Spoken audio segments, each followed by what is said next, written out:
My name is Sono. Thank you for tuning in. So I recently traveled to Ecuador and I want to speak about it. So I'm just going to say Baños is, I think, one of the most beautiful cities in Ecuador. Baños was so beautiful, and the reason why I fell in love with Ecuador is because I fell in love with Baños. Baños is such a great place. The people are amazing, the food are amazing. I was buying, plates with like 7 things on them, 6 things on them for like $3. Swear to God, for like $3. And it tastes amazing. There's landscapes. The landscapes are amazing. The waterfalls. Baños is a city surrounded by waterfalls. It's a city surrounded by cliff. It's next to a cliff. It's a city surrounded by a snake-like river and mountains. And there's a volcano nearby. Like, do you see how I'm describing the city? It's beautiful. Like, it's breathtaking. So the first day that I was in Baños, I went up to Casa del Lago.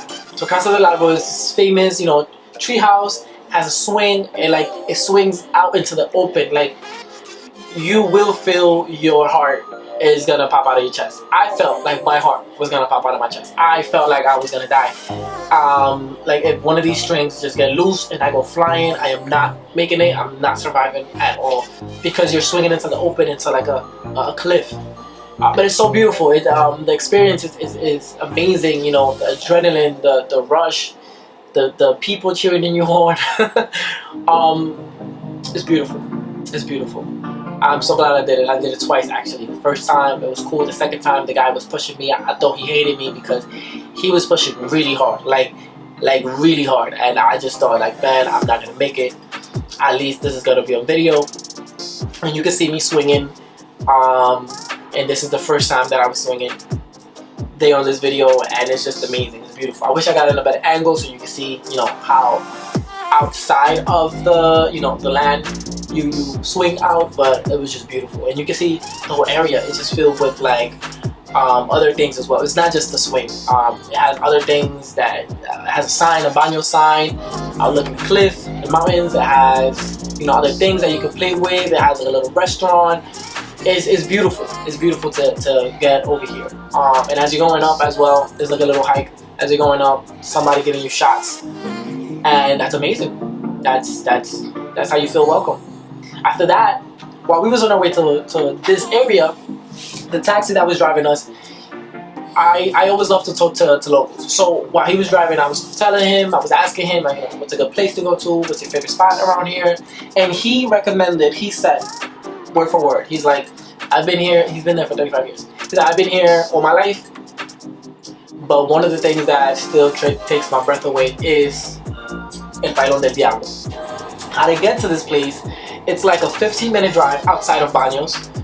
There's like a main highway, and you're gonna go east, and it's called Rio Verde. There's 2 ways to get to the waterfall. One is to go to the bottom. One is to go to the top. To go to the bottom, there's like a 20-minute hike, and at the start of the hike, at the start of the path, there's this bar, food. It has a view as well. If you go to the top, it has a little terrace. If you go to the top, you can outlook all the way to like a bridge and the houses that you're gonna reach once you get to the bottom of the path. And it's far. You can see how far it is, and you're gonna hike that all the way down. But along the way, there's like another restaurant as well. It's very bright. You're not gonna feel alone. There's people coming up the hike, so you're not gonna feel, that it's just you in the jungle by yourself. It's not gonna feel scary at all. It's very nice. It's a very nice hike. Very relaxing. So many trees. There's water everywhere. I enjoyed it a lot. It was part of the experience to get to the Pailón del Diablo. Once you get to the Pailón del Diablo, there's gonna be like a house all the way at the bottom, a house with a gate, and you go in.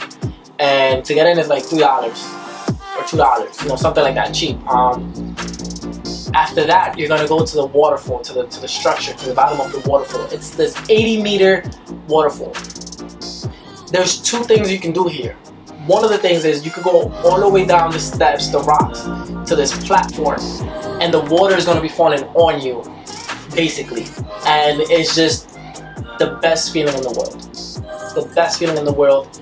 It felt like I was in heaven. Like, I felt so peaceful. I almost cried of the beauty of everything, of being there and just enjoying being in the moment.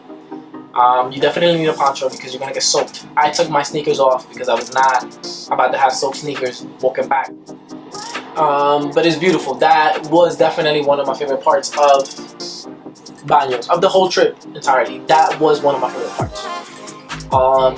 After that, the next day in Baños, I went to Las Manos de Dios. Las Manos de Dios, as you can infer from the name, which means God's hand, is very high up. It's probably one of the highest points in Baños, and you will feel it. So as you're going up the mountain, you're gonna feel how high it is. One, because the clouds are gonna be crashing onto the side of the road because of how high it is. It's gonna get real foggy. It's gonna get so foggy you're not gonna be able to see anything in front of you. And you're gonna be like halfway there still. Like you still have to go very up. It's very high. Once you're here at Las Manos de Dios, you're gonna be able to see the volcano in the distance. And that's the only place, that's one of the only few places that you can see the volcano in the distance. I'm not gonna try to pronounce the name of the volcano. Trust me, you don't want me to try to pronounce the name of the volcano. But I write it here, and you can try to pronounce that. I can. But that day was very cloudy. I couldn't see the volcano at all. I got a little time lapse of the clouds crashing through it, and around it, and it's very cool. But I couldn't get a clear picture. I couldn't even get a clear picture of Baños because the clouds were just there. It opened up a little bit, but not the experience that I thought it would be. So, because of that, I decided to sleep on this area because I wanted to see if by the morning it will clear up. This place got very cold because of how high it is.